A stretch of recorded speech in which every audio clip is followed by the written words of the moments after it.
You have almost certainly stood in line behind her. The woman with the older sedan, the folded coupons, the coat she has worn for a decade. You looked at her and assumed she was barely getting by. She was not. She was quietly sitting on nearly $2 million, and she had hidden it for 20 years from her neighbors, her coworkers, and most of her own family. This is a woman I met who won the lottery, then spent 2 decades letting the whole world believe she never did. Welcome to Millionaires I've Met. This is episode 1. I met her on an ordinary Tuesday, inside one of those small community banks with a single teller window open and a coffee machine that stopped working sometime during a previous decade. She was ahead of me in line, holding a check she wanted to deposit. I did not set out to see the amount. But she was in her early 60s, dressed in sensible shoes and a coat that looked like it came from a church rummage sale, and the slip of paper she slid across the counter was written for more than $300,000. The teller did not blink. The woman did not blink either. It was, as I would find out much later, one of the smaller deposits she had made that year. Everything about her told a story of a life lived carefully on very little. Her handbag had a strap repaired with a safety pin. She counted out exact change for the parking meter outside. When the teller offered her a receipt, she said she would keep it, because she liked to reconcile every transaction by hand at her kitchen table on Sunday nights, and yet the numbers moving through her account that morning would have made a hedge fund manager sit up straight. We ended up talking near the door, the way strangers sometimes do, and over the months that followed, she let me in on the whole thing. What she told me changed how I think about money more than any spreadsheet ever has. So let me take you back to where it started, 2 decades ago, on a night that should have changed her life overnight, and instead changed it very, very slowly. Back then, she was a school district employee, somewhere in the middle of the pay scale, raising a family on an income that never quite stretched to the end of the month. She bought a lottery ticket the way a lot of people do, without any real belief that it would matter. A few dollars on a Friday, a small ritual, a private daydream on the drive home. And then, one weekend, the daydream came true. Her numbers hit, and the prize was $3 million. Now here is the moment that separates her from almost everyone else who has ever held a winning ticket. She did not scream, and she did not call a single friend.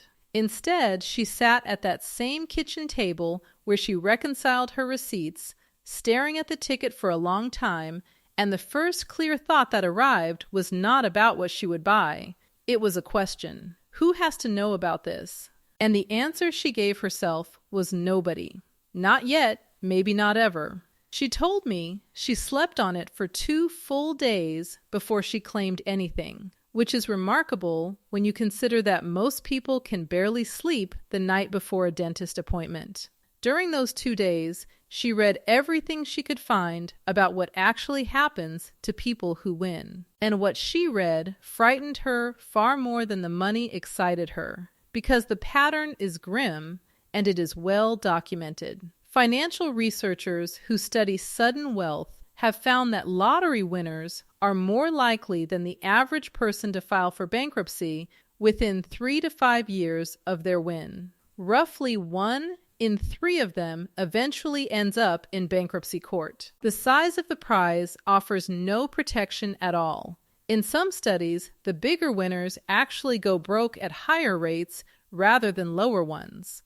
She looked at all of that evidence and made a decision that almost nobody even considers. She decided the money was a secret to be protected, not a prize to be shown off. So let me stop the story here for a second, because the very next choice she made is the one that quietly wrecks most winners, and it has nothing to do with willpower. It has everything to do with a number that is never the number you think it is. When she went to claim the prize, she faced the same fork every winner faces. Take the money spread out in annual payments over the next 3 decades, or take a single lump sum right now. The lump sum is always smaller than the advertised jackpot, usually landing somewhere around 60 cents on every advertised dollar, because you are receiving all of it today instead of slowly over 30 years. She ran the math carefully and chose the lump sum for one specific reason we will come back to at the end. But the advertised jackpot was only the first illusion she had to see through. The tax bill was the second, and it was far larger than she expected. Here is what nobody ever prints on the giant cardboard check. In the United States, the lottery automatically withholds 24% of a large prize for federal taxes before the winner ever touches a dollar. That part most people expect. What they do not expect is that the 24% is only a down payment. A prize that size shoves almost all of the winnings up into the top federal tax bracket, which currently sits at 37%. So when tax season arrived, she owed the difference between what had already been withheld and what she truly owed, and that gap ran into hundreds of thousands of dollars. Then her state reached in and took its own share on top of that. By the time every layer of tax had been paid, a $3 million win had quietly shrunk into a little under $2 million in her actual possession. Sit with that for a moment, because it is the first real lesson buried inside her whole story. The number on the ticket is a headline, the number in your account is the truth, and the distance between the two is enormous. She understood this before she spent a single cent, which meant she never once budgeted against the $3 million. She budgeted only against what was genuinely there. So many winners do the exact opposite. They mentally spend the headline number, they commit to a house and a car and a whole lifestyle sized for $3 million, and then the real tax bill lands and the entire structure caves in underneath them. She refused from day one to build anything at all on a number that was never going to exist. What she was left holding, once the dust settled, was close to $1.8 million. And this is where her plan turned into something I have honestly never watched anyone else pull off. Instead of upgrading her life, she made it look identical to the day before she won. She kept clocking into the same job because work gave her a reason to leave the house each morning and a simple story that explained why she still spent so little. The car stayed in the driveway until it genuinely wore out, and even then she replaced it with something sensible and used. Her house did not change. Her wardrobe did not change. To every single person around her, absolutely nothing had happened. Underneath that unchanged surface, though, she was moving with real intention. She kept a slice of the money, enough to cover a couple of years of living expenses, parked in a high-yield savings account.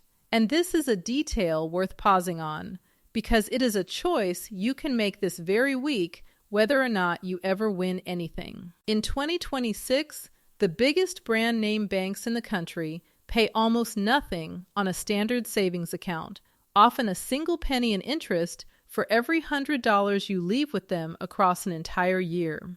The national average across all banks is barely better, sitting somewhere around 38 cents on every $100. An online high-yield savings account, federally insured in exactly the same way as any other, currently pays around $4 on every 100. On the cash buffer she was holding, that gap alone came to tens of thousands of dollars a year, earned for doing nothing more than keeping her money in a smarter place. She was not chasing anything exotic or risky.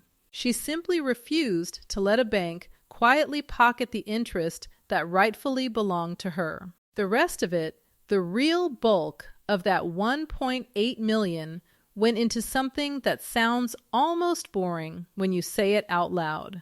Low-cost index funds, not individual stocks she had to watch every day, not schemes, not whatever her brother-in-law happened to be excited about that year.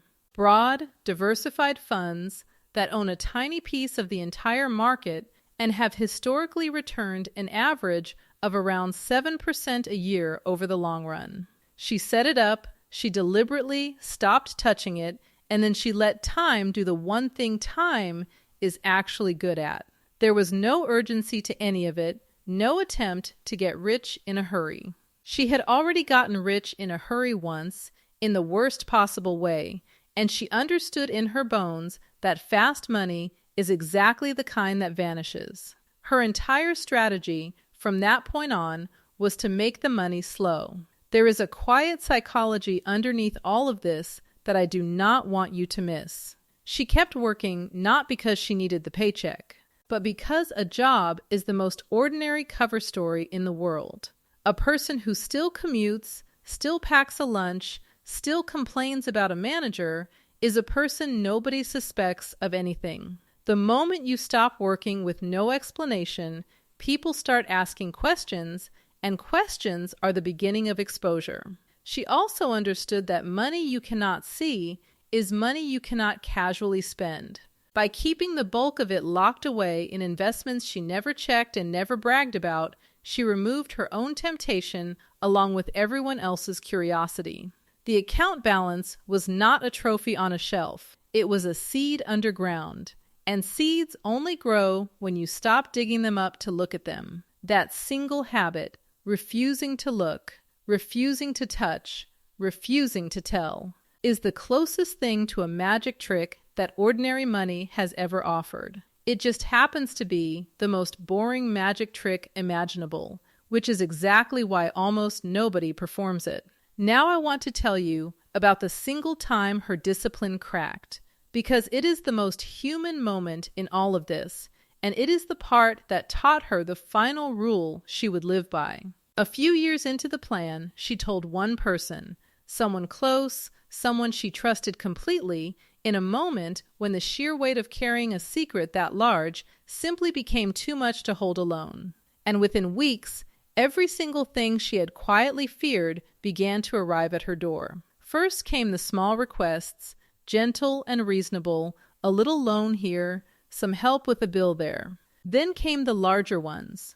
Then came the particular tension that shows up the moment the answer is sometimes no. A cousin she had not spoken to in years suddenly reappeared, warm and smiling, with a business idea. Somebody she barely knew asked her to co-sign on a loan. And one afternoon, a total stranger called her at home using private details about her win that she had never made public, trying to steer her into an investment that later turned out to be a complete fabrication. She got out of it untouched, but only barely, and it rattled her to the core. She told me that the experience did not make her bitter, it made her certain, because it proved the very thing she had only suspected on that first sleepless night. The real danger was never that she would waste the money on herself. She was far too careful a person for that to ever happen. The real danger was everyone else, and the only reliable defense she had against it was silence. So she quietly rebuilt the wall, higher this time, and she did not breathe a word of it to another living soul for the better part of 2 decades. And this is the exact moment the whole story turns, so please stay with me, because what that long silence produced is the entire reason any of this matters to you. She let close to $1.8 million sit inside those index funds and simply grow, completely untouched, reinvesting every dollar it earned year after year after year. At a long-run average of around 7%, invested money roughly doubles about every 10 years. So across 20 years, that $1.8 million did not merely inch upward. It grew into nearly $7 million. She began as a middle-income school employee who caught one lucky break, and through the least glamorous strategy you could possibly imagine, she turned that single stroke of luck into genuine generational wealth. And here is the part that still stops me cold every time I think about it. Across those same 20 years, she never once had to touch the principal, because the interest and dividends alone threw off more than enough to quietly supplement her ordinary life. On the cash side, earning around 4%, a buffer of that size can produce something close to $72,000 a year, which was more than she had ever earned at her actual job, arriving without her lifting a finger. She was, by any honest definition of the word, wealthy for 2 full decades, and nobody around her had the slightest idea. If this is the kind of thinking you want more of, take 1 second right now and subscribe to Alicia Invests. Every week, I break down the quiet, unglamorous money decisions that actually build lasting wealth, the ones nobody ever posts about, and I would genuinely love to have you here for the rest of this series. Now let me show you the other side of her story, the winners who did the precise opposite of what she did, because that contrast is the whole point of why I am telling you any of this. For every winner like her, there are dozens who held the same kind of ticket and then walked a completely different road. They announced it to everyone. The house came first, the enormous one, with the property taxes and the constant upkeep and the rooms that nobody ever actually used. Next came the cars, more than one, and the watches, and the vacations that slowly hardened into a permanent way of living. Every relative received a yes. Every friend's idea somehow got funded. The prize got treated like an income that would flow forever, when the plain truth is that it was a single sum that could only ever shrink. And the money that felt utterly infinite in year 1 had become frighteningly finite by year 5. This is precisely why the bankruptcy pattern is so stubborn and so common. It is almost never one giant cinematic mistake. It is 1,000 tiny yeses, a lifestyle inflated to match a headline that was never as large as it looked, all of it spent in full view of everyone who then quietly expected the spending to keep going. I met one of those winners too, years later, and his story is the exact photographic negative of hers. He won a smaller prize than she did, and yet within 6 years there was almost nothing left. It did not disappear in one dramatic night at a casino. It drained out slowly through a bigger mortgage than he could truly carry, a truck he did not need, a second truck for a hobby he abandoned, and a long parade of relatives and old acquaintances who each took a small, reasonable sounding piece. Every individual decision looked defensible on its own. Nobody wakes up and decides to go broke. He simply said yes a few hundred times to things that each felt affordable in the moment, while the one number that mattered, the balance quietly shrinking in the background, was the one number he never wanted to look at. By the time he finally looked, the math had already made the decision for him. He told me the cruelest part was not losing the money. It was that everyone had watched him have it, which meant everyone got to watch him lose it too. Her secrecy spared her that humiliation entirely, because you cannot fall from a height nobody ever saw you climb. She avoided every bit of that with one principle I want to make absolutely sure you carry out of this video. It is not the winning that makes someone wealthy, it is what they refuse to do next.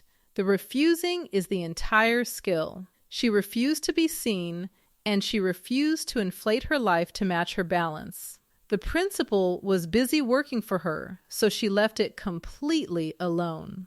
And she never once explained herself to anyone who had no business knowing. Each of those refusals, unremarkable and even a little dull on its own, stacked up into something enormous over 20 patient years. Here is why her story should matter to you deeply, even if you never buy a lottery ticket for the rest of your life. The exact same forces are quietly at work, on a far smaller scale, every single time money lands in your hands that you did not fully expect. A raise, a bonus, a tax refund, an inheritance, a single unusually good year. Each one of those is a tiny version of her winning ticket, and each one drops you at the very same fork in the road. You can let it be seen and let it inflate your life to match, or you can let it vanish quietly into an account where it compounds away in the dark. She once told me about a boat she nearly bought in that first year, a modest one, around $200,000. She walked away from it. And that same 200,000 left invested at around 7% for 20 years would have grown into more than $750,000. That is the real price of the boat, not the sticker on the side of it, the fortune it quietly prevents from ever existing. That idea has a name. It is called opportunity cost, and it is the single concept that separates the people who feel rich for a fleeting moment from the people who actually stay rich for a lifetime. Every dollar you spend carries a hidden second price. That same dollar is also everything it might have become if you had only left it alone to keep working for you. The flashy winners never once ran that calculation on anything. She ran it on everything she bought, right down to the coins she fed a parking meter. You can shrink that same idea all the way down to the size of your ordinary week, and it still holds. A daily habit that costs you a few dollars is not really costing you a few dollars. Over the years you would have kept it, invested instead at a normal market return, it is quietly costing you the several thousand it could have grown into. This is not an argument for living a joyless life or denying yourself every small comfort.